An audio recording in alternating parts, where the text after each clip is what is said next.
सभी को सादर नमस्ते।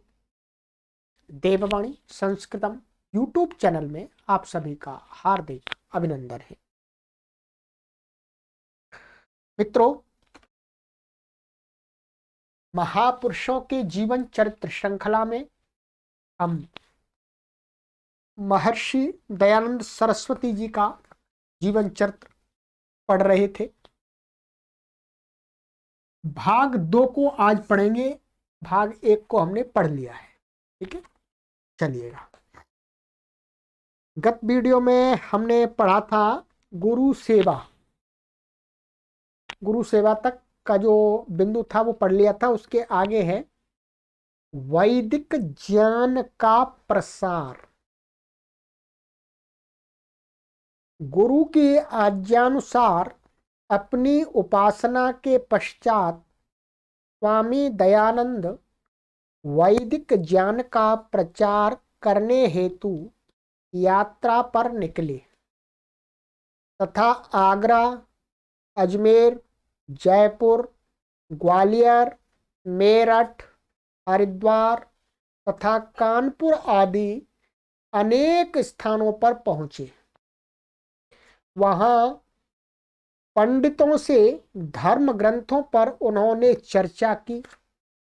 वह सदैव लोगों से कहते थे कि वेदों में मूर्ति पूजा का कहीं भी उल्लेख नहीं है। ये तो बिल्कुल सही बात कहते थे।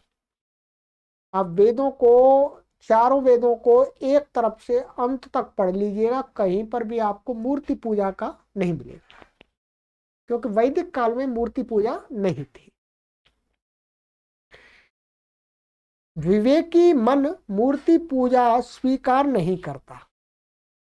ईश्वर सर्वव्यापी है। भगवान निर्गुण निराकार है।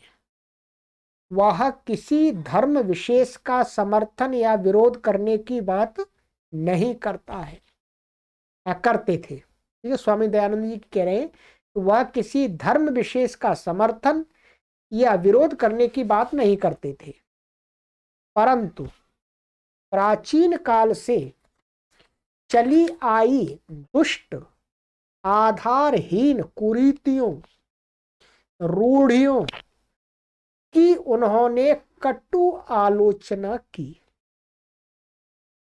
उन्होंने वैदिक धर्म की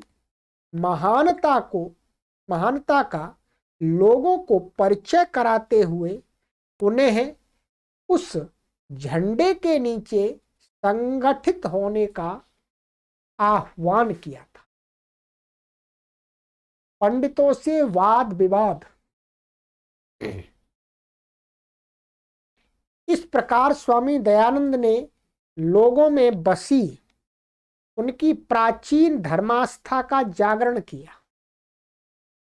अपनी इस यात्रा के दौरान 22 अक्टूबर 1869 माने 1869 को वह काशी पहुंचे। काशी में पंडितों के साथ उन्होंने अनेक चर्चाएं की। एक बार संगोष्ठी में हजारों की संख्या में जन समूह उपस्थित हुआ। निर्धारित समय पर काशी के महाराजा ईश्वर प्रसाद नारायण सिंह ने इस सम्मेलन की अध्यक्षता ग्रहण की। वाद विवाद के एक पक्ष में स्वामी दयानंद अकेले थे, जबकि दूसरी ओर काशी के 27 सुविख्यात पंडित थे। उस समय के पंडित तो स्वामी जी भी थे, परंतु रूढ़िवादी पंडितों की बात चल रही है। धार्मिक ग्रंथों के भाष्य पर वाद विवाद प्रारंभ हुआ। प्रश्न था कि वेदों ने मूर्ति पूजा को स्वीकृति दी है या नहीं। बहुत लंबी चर्चा हुई। स्वामी दयानंद के तर्कों के सामने पंडितों को हार माननी पड़ी। तार्किक थे वो, इस युग के महान तार्किक थे। इतने में माधवाचार्य नामक एक पंडित हाथ में 2 पर्चे लेकर वहां पहुंचे। एक प्रश्न पूछा। दयानंद उन पर्चों को उठाकर पढ़ने लगे। कुछ ही मिनटों का समय बीता होगा, काशी के महाराज ने यकायक घोषणा कर दी कि स्वामी दयानंद पंडितों द्वारा पूछे गए प्रश्नों का उत्तर नहीं दे सके। ये बिल्कुल गलत, ये अन्याय। ये इस प्रकार के राजाओं के कारण से ही भारत पराधीन हुआ था।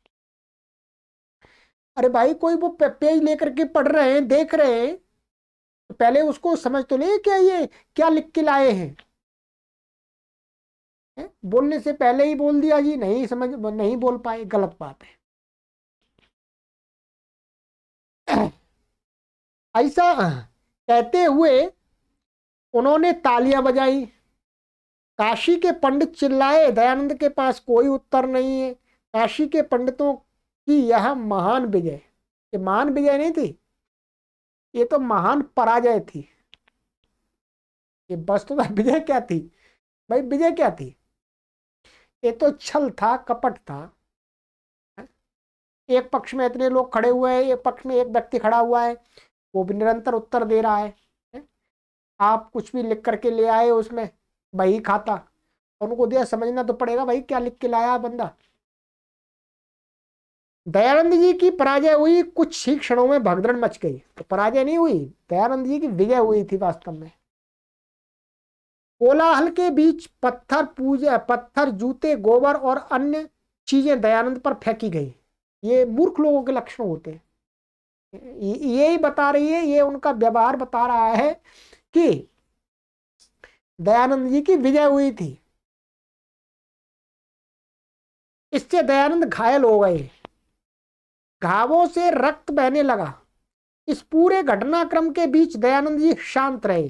देखिएगा कितने महान व्यक्ति थे। किंतु काशी के प्रमुख पंडित ताराचरण, तर्करत्न, बाला शास्त्री आदि कुछ जाने माने पंडितों ने कहा, सचमुच स्वामी दयानंद ने जो कहा है वह पूर्णतः सत्य है। ठीक है, तो ईमानदार पंडित लोग थे, उन्होंने स्वामी दयानंद जी के बाद में सपोर्ट किया।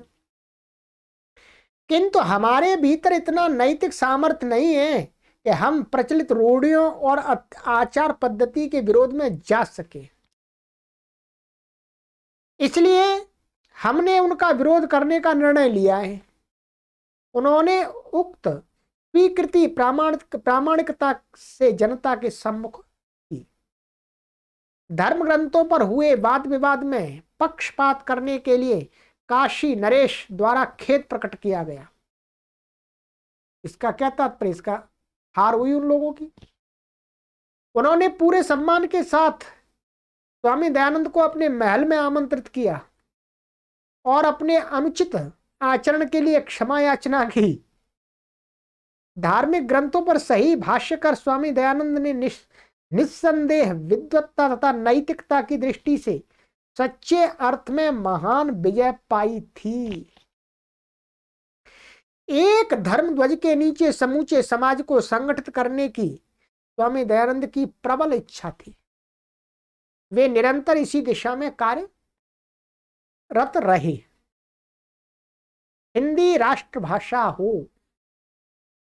स्वामी दयानंद की धारणा थी कि समाज के सभी घटकों को एक सूत्र में बांधने हेतु एक समान भाषा आवश्यक है। उनका यह स्पष्ट मत था कि हिंदी को राष्ट्रभाषा का स्थान मिलना चाहिए। यद्यपि स्वामी दयानंद ने गुजरात में जन्म लिया था तथा उनकी गुजराती भाषा पर श्रेष्ठ प्रभुत्व स्थापित था, उसके मास्टर थे गुजराती के, फिर भी वे अपना भाषण हिंदी में देते थे। उन्होंने अपनी सभी पुस्तकें हिंदी में लिखी हैं, गुजराती में नहीं लिखी है, ध्यान रखें। महर्षि दयानंद मानवता के विकास का ध्येय लेकर ही प्रयासरत थे।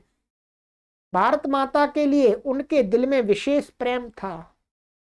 एक बार एक अंग्रेज अधिकारी उनके भाषणों से प्रभावित हुआ उसने उनसे कहा, स्वामी जी कृपया इंग्लैंड आकर लोगों को धर्म का सही रास्ता दिखाइए, मैं आपका सारा खर्च वहन करूंगा। इस पर स्वामी जी ने कहा, जीवन के कुछ ही वर्ष शेष हैं, वैदिक ज्ञान का प्रचार प्रसार पहले मैं अपने देशवासियों के लिए करना चाहता हूं। एक बार ज्ञानदीप यहां प्रज्वलित हो गया तो फिर उसका प्रकाश पाश्चात्य राष्ट्रों में भी फैलेगा। कोई वैसे ही सन्यासी होते तो कहते चलो चलो चलो हम पहले भारत को नहीं, पहले इंग्लैंड में प्रचार करते हैं, वहीं से नाम मिलेगा। पर नहीं, स्वामी दयानंद जी भारत माता के सच्चे अनुयायी थे, सच्चे सिपाही थे। आधुनिक शिक्षा को धिक्कार। विदेश में प्रसिद्धि पाने की लालसा ने उन्हें कभी नहीं छुआ। उन्होंने हमेशा अपने देश में ही रहना पसंद किया और अपने ही देशवासियों का मार्गदर्शन कर उन्हें जागृत करना ही उनका ध्येय था। यही उनकी असीम राष्ट्र प्रेम का प्रतीक है। एक बार एक विशाल सभा को संबोधित करते हुए महर्षि दयानंद जी गरज उठे, आपके पूर्वज जंगलों में बसे अशिक्षित नहीं थे, अपितु संसार को जागृत करने वाले महापुरुष थे। आपका इतिहास पराजय की गठड़ी नहीं है, वह विश्व विजेताओं की गौरव गाथा है। आपकी वैदिक ऋचाएं ग्वालों के गीत नहीं, गडरियों के गीत नहीं, ये श्री राम और श्री कृष्ण जैसी महान आत्माओं को साकार करने वाले महासत्य हैं। जागो, उठो, उत्तिष्ठता, जाग्रता, प्राप्य वरान निबोधता।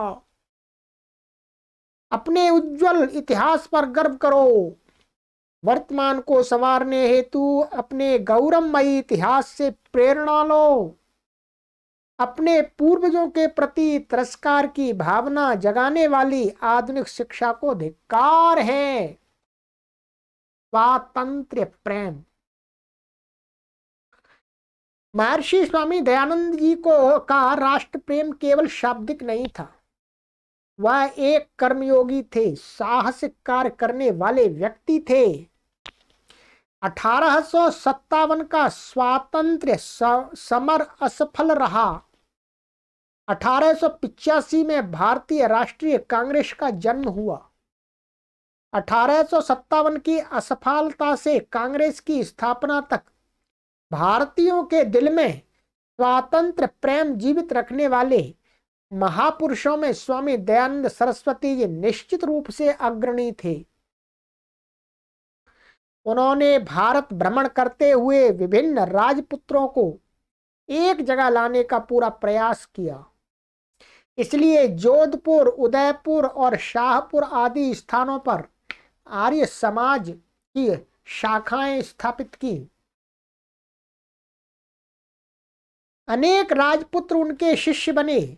भारत से अंग्रेजों को खदेड़ने के लिए केवल सशस्त्र क्रांति ही एक मार्ग है, यह स्वामी दयानंद की पक्की धारणा बन गई थी। इसलिए उन्होंने सुपरिचित क्रांतिकारी श्यामजी कृष्ण वर्मा को प्रेरणा तथा प्रशिक्षण पाने हेतु फ्रांस भेजा था।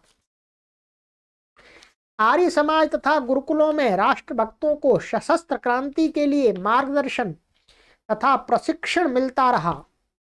स्वामी श्रद्धानंद, भाई परमानंद, लाला लाजपत राय और लाला हरदयाल, जिन्होंने अंग्रेजों को देश से बाहर फेंकने के लिए जीवन भर संघर्ष किया, वे सभी आर्य समाजी थे। सुप्रसिद्ध युवा क्रांतिकारी गेंदालाल दीक्षित, रोशनलाल और राम प्रसाद बिस्मिल आदि सभी स्वयं को आर्य समाजी कहने में गौरव का अनुभव करते थे। असीम शारीरिक बल। महर्षि स्वामी दयानंद जी का शरीर आकर्षक, शक्तिशाली और गठीला था। तगड़े थे, लंबे। जब वे कासगंज में थे तो उनके असीम शारीरिक बल की परिचायक एक घटना घटी। दो सांड, जो सांड होते बैल, बीच रास्ते में लड़ रहे थे। सैकड़ों लोग डर के कारण दूर दूर से ही यह देख रहे थे। सांडों की लड़ाई रुकने के कोई आसार दिखाई नहीं दे रहे थे। स्वामी दयानंद भीड़ में से निकलकर उनकी ओर बढ़े। उन्हें देखने वाले लोग भय से सिहर उठे और चिल्लाए, स्वामी जी, यदि आप उन तक पहुंचे तो जीवित नहीं बच पाओगे, वापस आ जाइए। स्वामी जी उनकी ओर ध्यान दिए बिना सांडों की ओर बढ़ते ही गए। यकायक उन्होंने दोनों सांडों के सींग पकड़ लिए और उन्हें जोर लगाकर दूर हटा दिया, दोनों को अलग कर दिया। इसके बाद दोनों सांड विपरीत दिशा में भाग गए। उपस्थित सभी दर्शक अवाक बन इस सन्यासी की दैवी शक्ति को देखते ही रह गए। अरे भाई, इतने बलवान आदमी। एक बार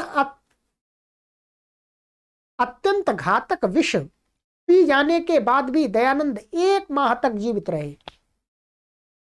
यह उनके महान शारीरिक बल के कारण ही संभव था। योगी थे।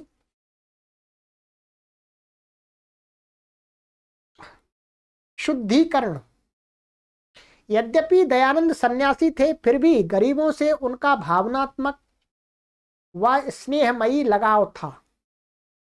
वे उनके दुखों को देखकर व्यथित होते थे।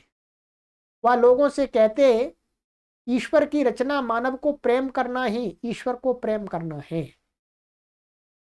लोगों को आलस्य से जगाने के लिए स्वामी जी ने विशेष प्रयास किए। जहां जहां वह गए, उन्होंने जातीयता, मूर्ति पूजा, बाल विवाह जैसी पतनकारी रूढ़ियों तथा परंपराओं की भर्त्सना की, निंदा की।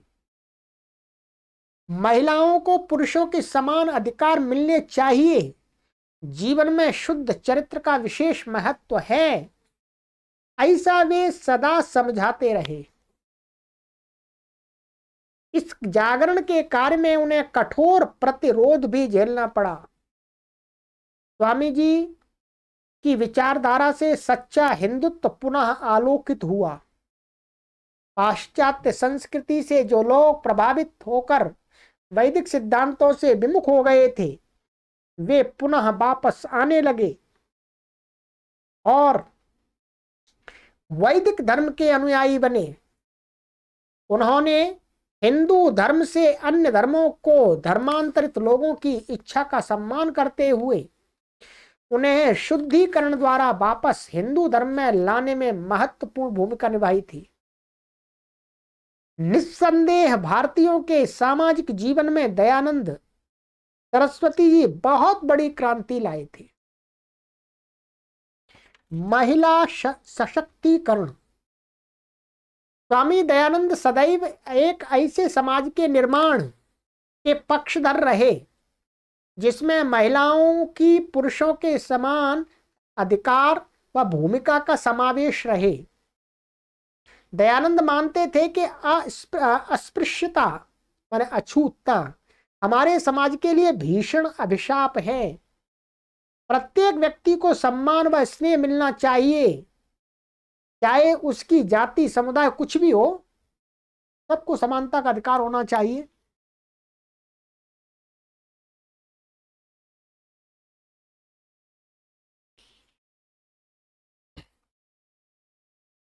शिक्षा के अभाव के कारण कोई राष्ट्र प्रगति नहीं कर सकता है, यह स्वामी दयानंद सरस्वती जी भली भांति समझते थे।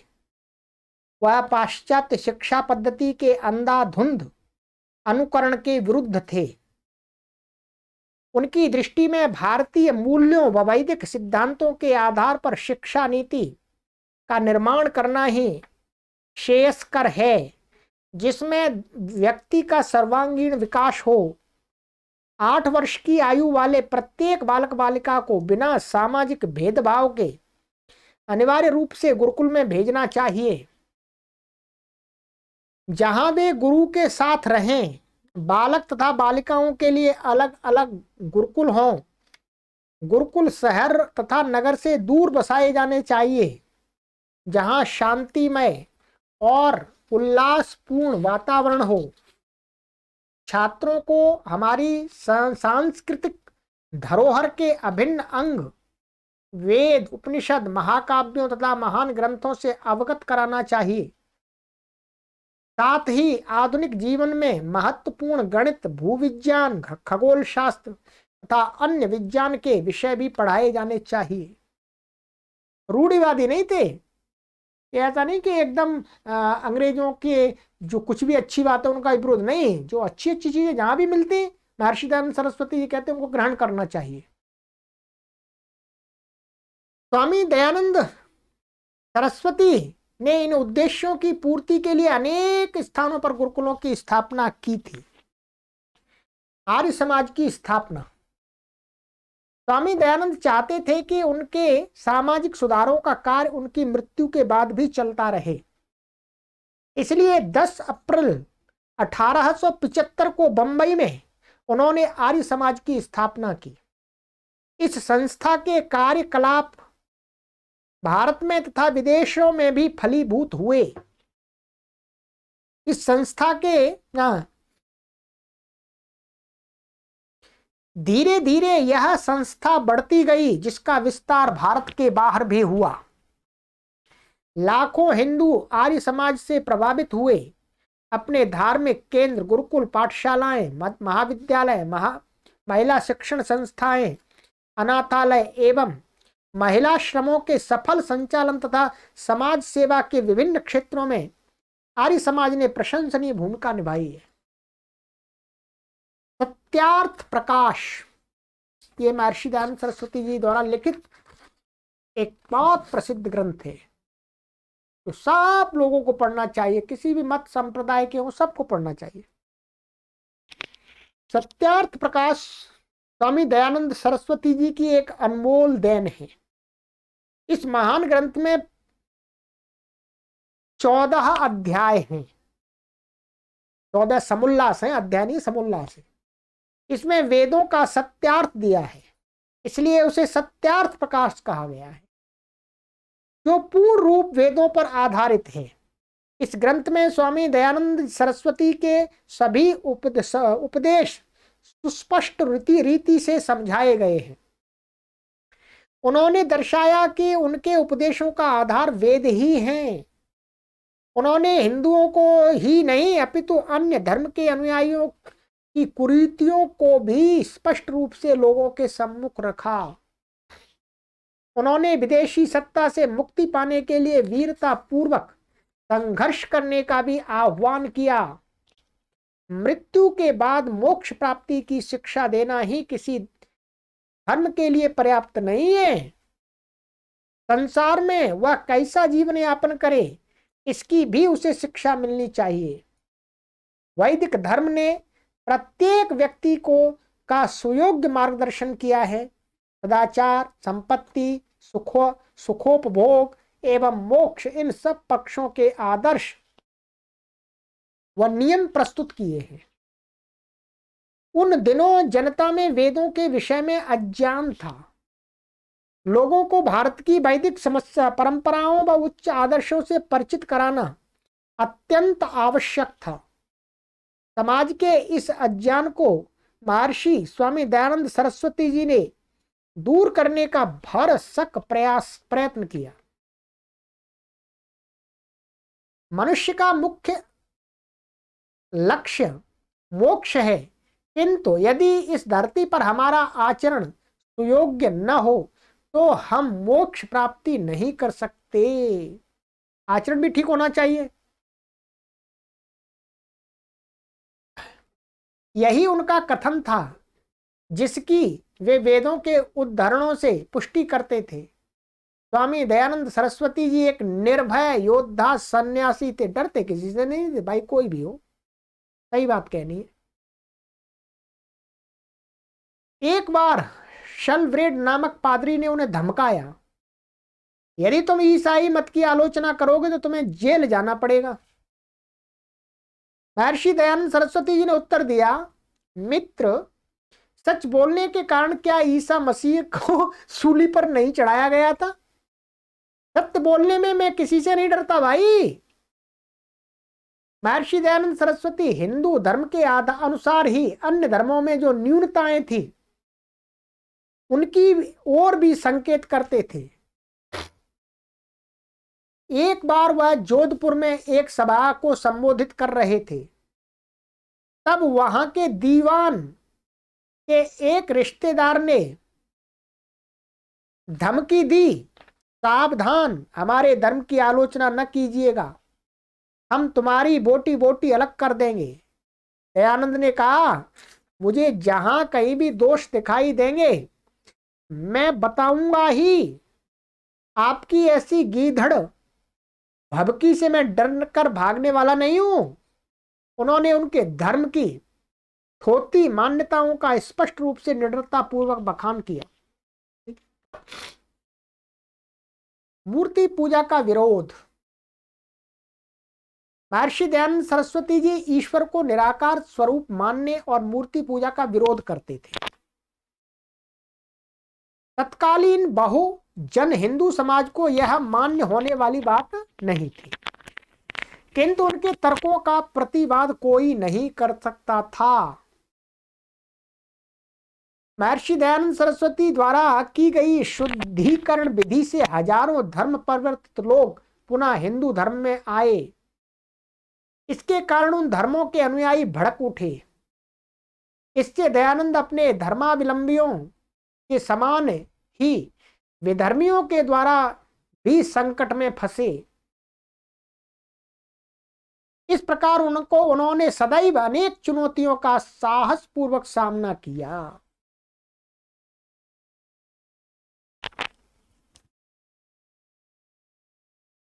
हत्या के षड्यंत्र। महर्षि स्वामी दयानंद ने जीवन भर निर्भय होकर स्पष्टता पूर्वक अपने विचार रखे तथा समाज में व्याप्त कुरीतियों का दृढ़ता से विरोध किया। निस्संदेह उनके विरोधी और यहां तक कि अंग्रेजी सरकार उनके विरुद्ध षड्यंत्र रचते रहे। उन्हें विष देकर मार देने के भी कई प्रयास हुए। अनेक बार उन्होंने अपनी सात्विक शक्ति व क्षमता से षड्यंत्रों को सफल नहीं होने दिया।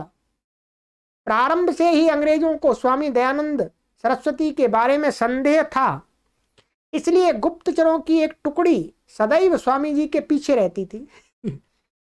जोधपुर में स्वामी जी पर विष प्रयोग द्वारा हत्या कराने में अंग्रेजों का ही हाथ था। अंतिम षड्यंत्र। स्वामी जी जोधपुर के राजा यशवंत सिंह के यहां आमंत्रित थे। एक बार राजा एक नर्तकी नन्नी जान के प्रेम पाश में आबद्ध हो गए थे। जब स्वामी जी ने यह देखा तो अपनी स्पष्टवादिता के कारण उन्होंने इसका विरोध किया तथा राजा से अपनी नाराजगी व्यक्त की। राजा यशवंत ने तो अपनी गलती स्वीकार करते हुए नर्तकी से अपने संबंध तोड़ लिए, परंतु नर्तकी नन्ही जान मन ही मन स्वामी जी की शत्रु बन गई। उसने महल के रसोइये के साथ मिलकर स्वामी जी के भोजन में पिसा हुआ कांच डलवा दिया। विषाक्त भोजन खाने से स्वामी जी का स्वास्थ्य बहुत बिगड़ गया। महाराजा भी इससे बहुत दुखी हुए और उन्होंने दयानंद जी को विशेष उपचार हेतु अन्य स्थानों पर भेजने की व्यवस्था की। काफी उपचार के बाद भी स्वामी जी के स्वास्थ्य में कोई सुधार नहीं हुआ। रसोइये ने स्वामी जी से षड्यंत्र में अपनी भूमिका के लिए माफी मांगी। दयालु हृदय दयानंद सरस्वती ने उसे केवल माफ ही नहीं किया अपितु उसे इन शब्दों से सांत्वना दी, यह मेरा भाग्य था, तुम्हें कैसे दोषी ठहराया जाए। उन्होंने उसे 200 रुपये देते हुए कहा, यदि महाराज को इस बात का पता चल गया तो तुम संकट में पड़ जाओगे। सुदूर नेपाल में कहीं चले जाओ और स्वयं को छिपा लो। मार्ग व्यय के लिए यह धन पास में रखो। इस प्रकार उन्होंने रसोइये को सुरक्षित स्थान पर भेज दिया। बताइए कितने दयालु हृदय के महर्षि दयानंद सरस्वती जी थे। देहावसान 30 अक्टूबर 1883 यानी 30 अक्टूबर 1883 दीपावली का दिन था। उन्होंने केश कर्तन कराया, स्नान किया और श्वेत रेशमी वस्त्र पहने बिस्तर पर लेट गए। उन्होंने अपने शिष्यों को अपने निकट बुलाकर उनकी ओर स्नेहमयी दृष्टि, अंतिम दृष्टि डाली। संध्या 6 बजे, शाम 6 बजे गायत्री मंत्रों के उच्चारों के साथ उन्होंने अपनी आंखें मूंद कर समाधि ले ली। उनके मुख से अंतिम शब्द ओम निकला। स्वामी दयानंद सरस्वती जी वास्तव में एक विलक्षण बहुआयामी व्यक्तित्व के धनी थे। वह एक महान तत्वज्ञ, प्रगाढ़ तर्कशास्त्री, उत्तम वक्ता, प्रकांड पंडित, समाज सुधारक, राष्ट्रभक्त, लोक हितैषी, संत और सशस्त्र क्रांति के अग्रगामी थे। वह उदारता व शुद्धता के सजीव प्रतीक थे। उन्होंने लोगों को स्वतंत्र तथा निर्भय परंतु प्रगतिशील होने की प्रेरणा दी। महर्षि दयानंद सरस्वती भारतवर्ष के एक महान ऋषि थे। योग साधना द्वारा उन्होंने सभी संभव सुखों को त्याग दिया। मानव जाति की भलाई के लिए उन्होंने अति जटिल पथ अपनाया। वे निरंतर मानव जाति के कल्याण की ही कामना करते रहे। ये महर्षि दयानंद सरस्वती जी का संक्षिप्त जीवन चरित्र मैंने आपको पढ़ के सुनाया है।